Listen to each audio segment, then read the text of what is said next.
नमस्कार। हिंदी की online class में आपका स्वागत है।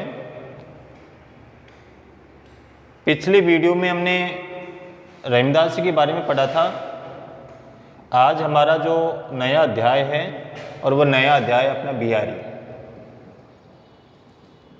बहुत ही अच्छे कवि हैं, कृष्ण भक्त कवि इनको कहा जाता है।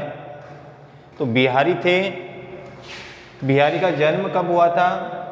इनका जन्म हुआ था कोई 1595 ईस्वी को। कब हुआ था बेटा? 1595 ईस्वी को। कहाँ पर हुआ था? ग्वालियर में। ग्वालियर मध्य प्रदेश में। कहाँ पे हुआ था? ग्वालियर में हुआ था, मध्य प्रदेश में। कब हुआ था? 1595 ईस्वी को। ये बिहारी थे, वो रीतिकाल के कवि थे। कौन से काल के? रीतिकाल के। और रीतिकाल के अंदर 3 धाराएं हुआ करती थी, रीतिबद्ध धारा, रीति मुक्त धारा और रीति सिद्ध धारा। तो ये थे रीति सिद्ध धारा के। रीति सिद्ध धारा और रीति सिद्ध धारा में किसके कवि थे? कृष्ण भक्त कवि। कृष्ण भक्त कवि रीतिकाल के कवि थे। रीतिकाल की जो रीति सिद्ध धारा थी, उस रीति सिद्ध धारा के अंदर ये कृष्ण भक्ति कवि थे। इनका केवल एक ही ग्रंथ माना गया है और उस ग्रंथ का नाम है कोई बिहारी सतसई। सतसई। सतसई का मतलब होता है 700। तो ये जो बिहारी सतसई है, इसमें कितने दोहे हैं? 713 दोहे हैं। 713 दोहे हैं। बिहारी सतसई के अंदर 3 प्रकार के दोहे लिखे इन्होंने: भक्ति, नीति और श्रृंगार। इन भक्ति, नीति और श्रृंगार की त्रिवेणी किसके काव्य को कहा जाता है? बिहारी के काव्य को। भक्ति, नीति और श्रृंगार, इन 3 प्रकार के दोहे लिखे हैं। भक्ति से संबंधित दोहे लिखे हैं, नीति यानी नैतिकता से संबंधित दोहे लिखे हैं, और श्रृंगार संबंधी इन्होंने दोहे लिखे हैं। तो बिहारी का जो काव्य है वो भक्ति, नीति और श्रृंगार की क्या कहलाता है? त्रिवेणी कहलाता है। त्रिवेणी। इस बिहारी सतसई के बारे में या बिहारी के बारे में एक कहावत है कि सतसैया के दोहरे, सतसैया के दोहरे जो नाविक के तीर, जो नाविक के तीर देखन में छोटे लगे, छोटे लगे घाव करे गंभीर।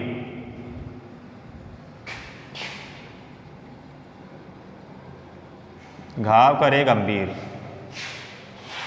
सतसैया के दोहरे जो नाविक के तीर देखन में छोटे लगे घाव करे गंभीर। ये किसकी विशेषता है? बिहारी के काव्य की विशेषता है, बिहारी सतसई की विशेषता है कि बिहारी के जो दोहे हैं वो देखने में कैसे लगते हैं? बिल्कुल छोटे लगते हैं, लेकिन उनका भावार्थ बहुत ही ज़्यादा होता है। सतसैया के दोहरे जो नाविक के तीर देखन में छोटे लगे, लेकिन वो बहुत ही गहराई तक मनुष्य को क्या करते हैं? प्रभावित करते हैं।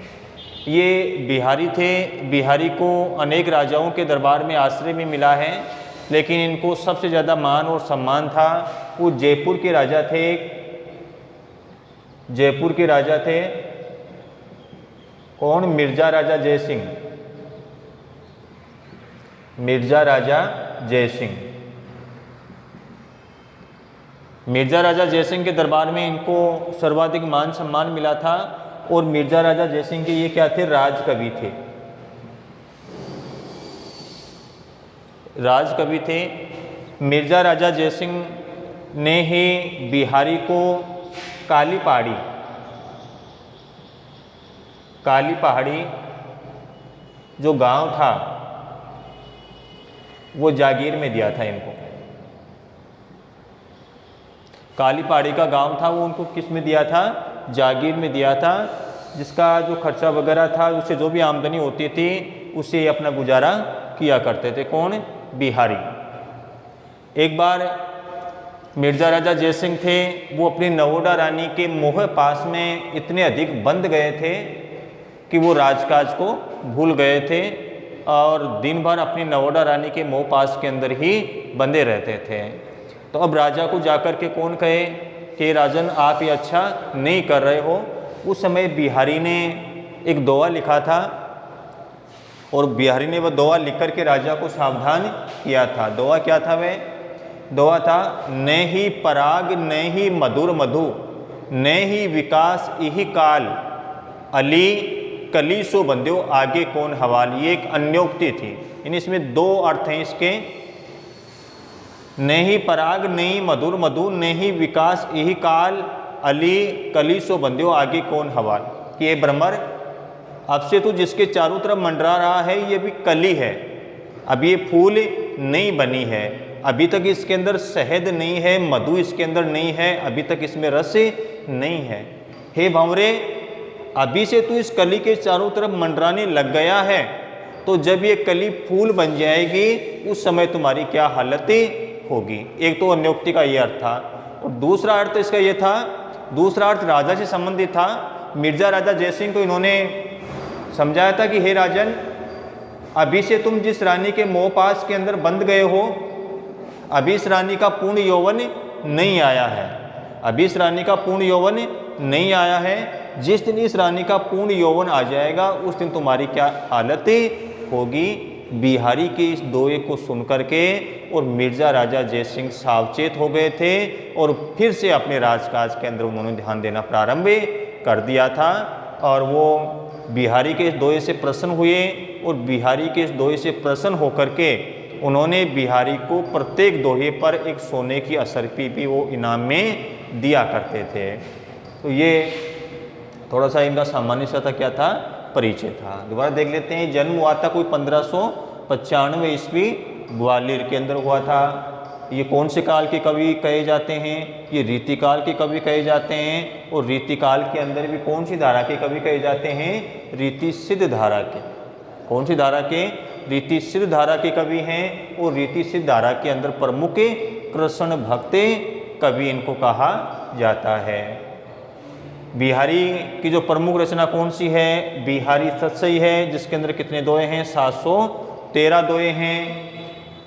जो बिहारी सतसई है उसमें किस प्रकार के दोहे हैं? भक्ति से संबंधित दोहे हैं, नीति से संबंधित दोहे हैं और श्रृंगार से संबंधित दोहे हैं। इसीलिए बिहारी सतसई को भक्ति, नीति और श्रृंगार की त्रिवेणी कहा जाता है। ये प्रश्न ही बनता है, बिहारी का काव्य भक्ति, नीति और श्रृंगार की त्रिवेणी कहलाता है कैसे? ठीक है। इसके बाद में बिहारी सतसई के बारे में एक दोहा है कि सतसैया के दोहरे जू नाविक के तीर, देखन में छोटे लगे घाव करे गंभीर। ये मिर्जा जयपुर के जो मिर्ज़ा राजा जयसिंह थे उनके दरबार में ये राज कवि थे, अत्यधिक मान सम्मान मिला इनको। जयपुर के पास जो काली पहाड़ी का गांव था वो जागीर के रूप में इनको दिया गया था। ये इनका थोड़ा सा परिचय था। इनकी अन्योक्ति भी अत्यधिक प्रसिद्ध रही थी, जो मिर्ज़ा राजा जयसिंह को उन्होंने लिख कर के भेजी थी कि न ही पराग न ही मधुर मधु, न ही विकास यही काल, अली कली सो बंध्यो आगे कौन हवाल। बहुत ही अच्छे कवि थे, कृष्ण भक्त कवि के रूप में ये जाने जाते हैं।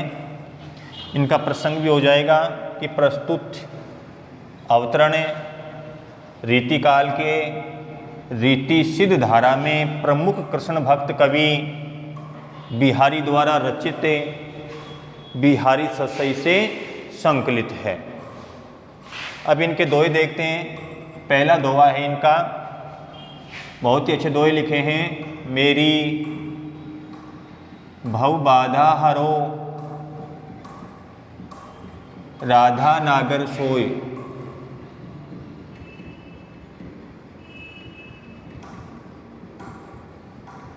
जातन की झाई परे, जातन की झाई परे, श्याम हरित दूती होय।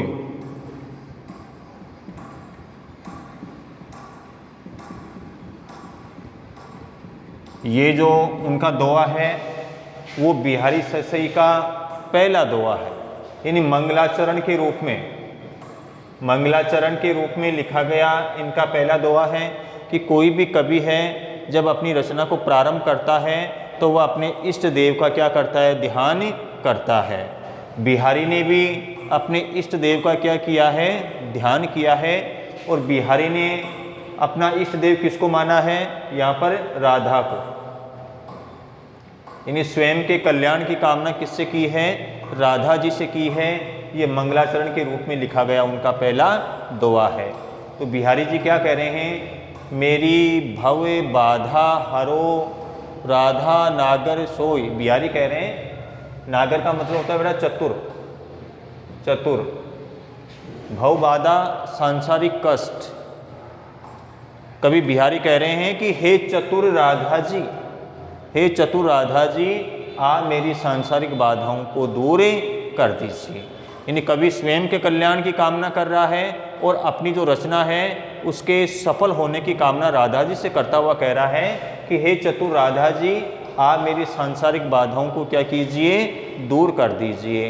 अब वो राधा जी से प्रार्थना क्यों कर रहा है, जा तन की झाई परे, जा तन की झाई परे। बिहारी कह रहे हैं कि जिसके शरीर की झलक मात्र पड़ने से ही श्याम हरित दूती होए, श्री कृष्ण के श्यामल शरीर के अंदर भी क्या आ जाती है, चमक आ जाती है। कि राधा जी तो ऐसी हैं कि जिनके शरीर की झलक मात्र पड़ने से ही श्री कृष्ण के श्यामल शरीर भी कैसा हो जाता है, हरा भरा हो जाता है, अर्थात प्रसन्नचित्त हो जाता है। तो अगर वही राधा जी थोड़ी देर के लिए मेरी तरफ कृपा दृष्टि कर देंगी, थोड़ी देर के लिए मेरी तरफ देख लेंगी, तो मेरे जीवन के जो सांसारिक कष्ट हैं वो क्या हो जाएंगे, दूर हो जाएंगे और मेरा कल्याण हो जाएगा। तो मेरी भव बाधा हरो राधा नागर सोई, जा तन की झाई परे श्याम हरित दूती होय। कि ये चतुर राधा जी, आप मेरी सांसारिक बाधाओं को दूर कर दीजिए, क्योंकि आपके शरीर की झलक मात्र पड़ने से ही श्री कृष्ण के श्यामल शरीर के अंदर भी चमक उत्पन्न हो जाती है। आपके शरीर की झलक मात्र पड़ने से ही श्री कृष्ण के चेहरे पर प्रसन्नता उत्पन्न हो जाती है, प्रसन्नता प्रकट हो जाती है। उसी प्रकार अगर थोड़ी बहुत देर के लिए आप हमारी तरफ भी देख लेंगी तो मेरा जीवन भी खुशहाल बन जाएगा और मुझे मोक्ष की प्राप्ति हो जाएगी, मेरा कल्याण हो जाएगा। ये उनका मंगलाचरण के रूप में लिखा गया क्या था, पहला दोहा था। दूसरा है इनका, इसमें रूपक अलंकार बेटा, रूपक। अनुप्रास तो सभी में होगा, अनुप्रास अलंकार तो सभी में होगा, और अनुप्रास के साथ साथ कौन सा अलंकार है इसमें, रूपक अलंकार है। दूसरा है तो पर वारो उर्वशी, सुनी राधिके सुजान, सुनी राधिके सुजान, तू मोहन के उर्वशी,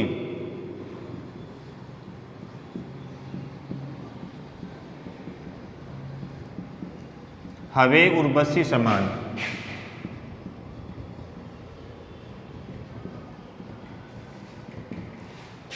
ये बेटा यमक अलंकार का बहुत ही बड़ा उदाहरण है। यमक अलंकार, यमक अलंकार किससे कहते हैं, जहाँ पर कोई शब्द दो या दो से अधिक बार आए और प्रत्येक बार उसका अर्थ भी भिन्न भिन्न हो, वहाँ पर कौन सा अलंकार होता है, यमक अलंकार होता है। उर्वशी है, उर्वशी है, उर्वशी है, लेकिन प्रत्येक बार इस उर्वशी शब्द का अर्थ क्या है, अलग अलग है। पहली उर्वशी है वो अप्सरा के लिए, ये आभूषण, ये उर्वशी हृदय में बसने वाली, हृदय में।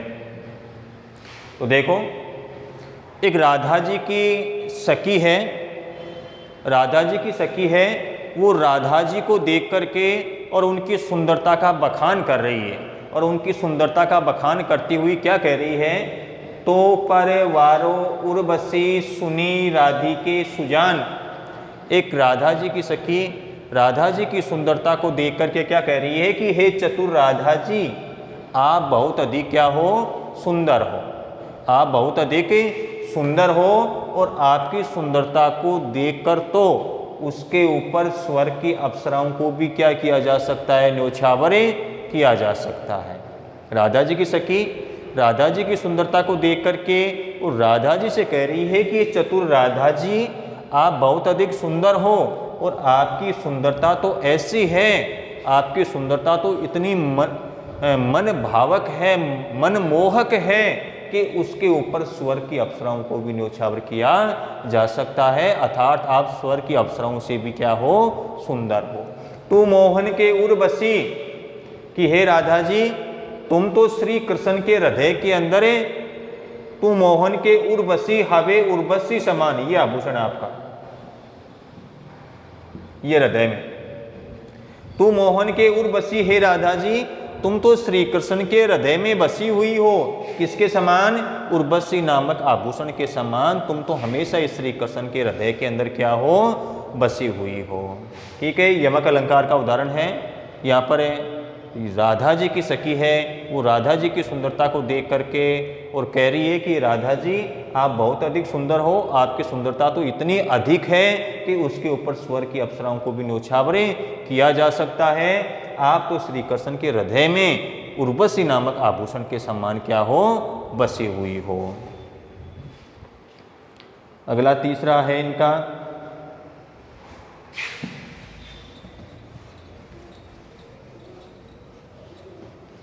बहुत ही अच्छे दोहे लिखे हैं बिहारी ने।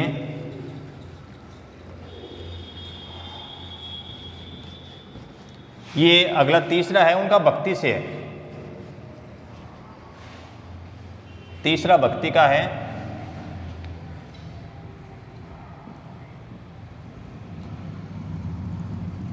बंधु भय का दीन के, को तार्यो रघुराई,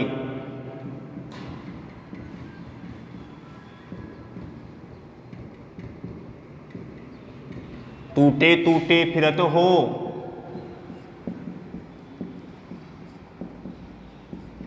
फिरत हो, झूठे बिरद कहाई। इसमें बिहारी हैं, वो स्वयं के कल्याण की कामना भगवान से कर रहे हैं, श्री कृष्ण से कर रहे हैं, और स्वयं के कल्याण की कामना करते हुए बिहारी जी श्री कृष्ण को उल्हाना दे रहे हैं, और उल्हाना देते हुए क्या करें, बंधु भय का दीन के, कि हे प्रभु, आज तक आप किस गरीब के बंधु हुए हो, बंधु का मतलब भाई, कि हे प्रभु, आज तक तुम किस दीन के, किस गरीब के बंधु हुए हो, अर्थात आपने आज तक किस गरीब की सहायता की है। कहने का मतलब यह है कि आपने आज तक किसी गरीब की सहायता नहीं की। को तार्यो रघुराई, हे प्रभु, आज तक आपने किस गरीब का उद्धार किया है, अर्थात आज तक आपने किसी भी गरीब का उद्धार नहीं किया है। टूटे टूटे फिरत हो, आप तो व्यर्थ में ही टूटे टूटे फिरत हो, झूठे बिरद काई, हे प्रभु, आप तो व्यर्थ में ही पतित तारण का झूठा यश लेकर के संसार के अंदर फिर रहे हो। आप तो व्यर्थ में ही स्वयं को इस संसार में पतित तारण बता रहे हो, वास्तव में आप पतित तारण नहीं हो। क्यों नहीं हो, इसका कारण बिहारी बता रहा है कि हे प्रभु, इस संसार में सबसे बड़ा गरीब मैं हूँ, इस संसार में सबसे बड़ा गरीब मैं हूँ। जब तक आप मेरी सहायता नहीं करोगे, तब तक आपको पतित तारण का वास्तविक यश संसार में प्राप्त नहीं होगा। ये कह रहे हैं, बंधु भय का दीन के, को तार्यो रघुराई, की हे प्रभु, आज तक तुम किस दीन के सहायक हुए हो, आज तक तुमने किस गरीब की सहायता की है और किस गरीब का तुमने उद्धार किया है। तुम तो व्यर्थ में ही संसार के अंदर पतित तारण का झूठा यश लेकर के और संसार के अंदर फिर रहे हो, क्योंकि इस संसार में सबसे बड़ा गरीब मैं हूँ। जब तक आप मेरा उद्धार नहीं करोगे, तब तक आपको वास्तविक यश की प्राप्ति नहीं होगी। तो इस दोहे के अंदर कवि बिहारी ने स्वयं के कल्याण की कामना किससे की है, प्रभु से की है और स्वयं के कल्याण के लिए वो प्रभु को क्या दे रहे हैं, उलाहना दे रहे हैं कि संसार में सबसे बड़ा गरीब मैं हूँ, जब तक आप मेरा उद्धार नहीं करोगे तब तक आपको जो पतित तारण है यानी गरीबों का उद्धार करने वाला आपको संसार में बताया जाता है वह पद आपको नहीं मिलेगा। अर्थात आप तो व्यर्थ में ही झूठ मूठ के अंदर ही पति तारण का झूठा यश आप ने ले रखा है, जब तक आप मेरा उद्धार नहीं करोगे तब तक आपको ये पद नहीं मिलेगा। ये इनका तीसरा था। इनका चौथा है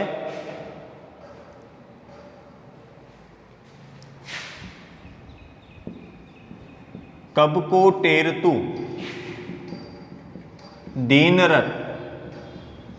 दीन रटे होत ने श्याम सहाई,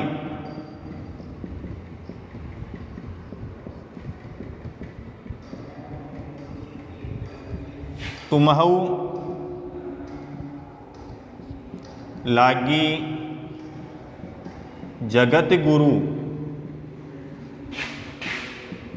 जग नायक जग बाई। इसमें भी स्वयं के कल्याण की कामना बिहारी ने की है और क्या कह रहे हैं, कब को टेरतु, टेरतु का मतलब बुलाना, कब को टेरतु दीन रट होत ने श्याम शाही। कभी बिहारी प्रभु से कह रहे हैं कि हे प्रभु मैं बहुत दिनों से आपको दीन स्वर के अंदर पुकार रहा हूँ, स्वयं की सहायता के लिए आपसे मैं निवेदन कर रहा हूँ, होत ने श्याम शाही, लेकिन हे प्रभु आज तक भी आपने मेरी सहायता नहीं की। हे प्रभु मैं बहुत दिनों से विनम्र स्वर में दीन स्वर में आपकी मैं आराधना कर रहा हूँ, आपको मैं सहायता के लिए पुकार रहा हूँ, लेकिन आज तक भी आपने मेरी सहायता नहीं की है। तुमहु लागी जगत गुरु, कि प्रभु आप तो क्या हो, इस संसार के गुरु हो, जग नायक संसार के स्वामी, जग बाई हवा, कि आपको तो क्या लग गई है, संसार की हवा लग गई है। कि हे प्रभु मैं बहुत दिनों से आपको पुकार रहा हूँ, दीन स्वर में आपको मैं बुला रहा हूँ, लेकिन फिर भी आप मेरी सहायता नहीं कर रहे हैं। तो तुम्हारे इस काम को देखकर तो मुझे ऐसा लगने लग गया है कि आपको भी संसार की हवा लग गई है, इसलिए आप मेरी तरफ ध्यान नहीं दे रहे। संसार की हवा लगने का मतलब है उचित और अनुचित के अंदर भेद नहीं करना। इसलिए हे प्रभु मैं बहुत दिनों से आपको दीन स्वर के अंदर पुकार रहा हूँ, आपकी आराधना कर रहा हूँ, भक्ति कर रहा हूँ, आपको पुकार रहा हूँ, लेकिन आज तक भी आपने मेरी सहायता नहीं की है। तुमहु लागी जगत गुरु जग नायक जग बाई, हे प्रभु आप तो संसार के स्वामी हो, लेकिन फिर भी आपको मुझे ऐसा लगता है कि संसार की हवा लग गई है, अच्छे और बुरे के अंदर आप भेद नहीं कर पा रहे हो, अच्छे कर्म और बुरे कर्म के अंदर आप भेद नहीं कर पा रहे हो। ये इनके स्वयं के कल्याण से संबंधित बिहारी ने ये दो ही लिखे थे।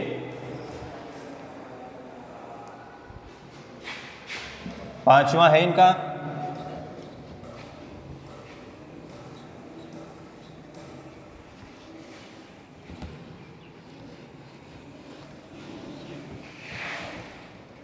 और पांचवा इनका बहुत ही अच्छा है, या अनुरागी चित्त की गति समझे नहीं कोई,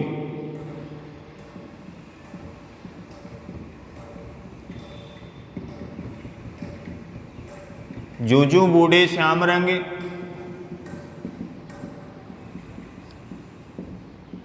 जूजू बूढ़े श्याम रंगे, त्यों त्यों उजलू होय।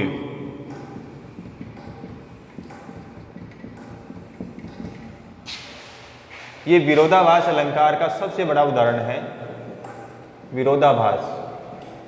और विरोधाभास कहाँ पे होता है, जहाँ वास्तविक विरोध न होते हुए भी विरोध का आभास हो, वहाँ पर कौन सा अलंकार होता है, विरोधाभास। जहाँ वास्तविक विरोध नहीं होता है लेकिन फिर भी किसका आभास होता है, विरोध का आभास होता है। जब उसको पढ़ते हैं तो विरोधाभास लगता है, लेकिन जब उसकी व्याख्या करते हैं तो वह विरोध समाप्त हो जाता है, वहाँ पर कौन सा अलंकार होता है, विरोधाभास। तो कवि बिहारी क्या कह रहे हैं, या अनुरागी चित्त, अनुरागी का मतलब प्रेम से भरा हुआ, प्रेम से पूर्ण, चित्त यानी मन, समझे नहीं कोई। कवि बिहारी कह रहे हैं कि श्री कृष्ण के प्रेम में जो डूबा हुआ जो मन है, उस मन की गति को आज तक कोई समझ ही नहीं पाया, या अनुरागी चित्त की गति समझे नहीं कोई। कवि बिहारी कह रहे हैं कि जो मन प्रेम से भरा हुआ होता है, जो मन भक्ति से भरा हुआ होता है, वह भक्ति और प्रेम से भरे हुए मन की गति और चाल को आज तक कोई समझ ही नहीं पाया। कैसे नहीं समझ पाया?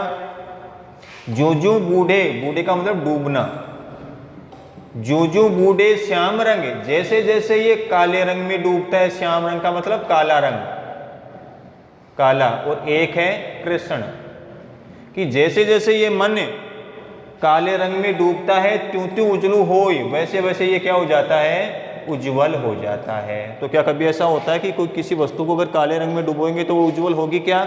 नहीं होगी। तो यहाँ पर क्या है? ये विरोध है। लेकिन जब इसकी व्याख्या करेंगे तो विरोध क्या हो जाएगा? समाप्त हो जाएगा।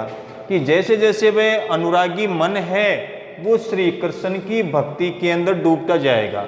यहाँ पर श्याम रंग किससे है? कृष्ण की भक्ति। कि जैसे जैसे मन है वो श्री कृष्ण की भक्ति के अंदर डूबता चला जाएगा, वैसे वैसे वह क्या होता चला जाएगा? उज्जवल और पवित्र होता चला जाएगा। इसलिए बिहारी कह रहे हैं कि जो अनुरागी और प्रेम से भरा हुआ जो मन है, उस अनुरागी और प्रेम से भरे हुए मन की गति को आज तक कोई समझ ही नहीं पाया। कि जैसे जैसे वह अनुरागी मन श्री कृष्ण के प्रेम के अंदर डूबता जाएगा, श्री कृष्ण की भक्ति के अंदर डूबता चला जाएगा, वैसे वैसे वह क्या होता चला जाएगा? उज्जवल होता चला जाएगा। ये अपने 5 दोहे थे, वो पूरे हो चुके हैं। बाकी के दोहे अपन अगले वीडियो के अंदर देखेंगे। धन्यवाद। जय हिंद।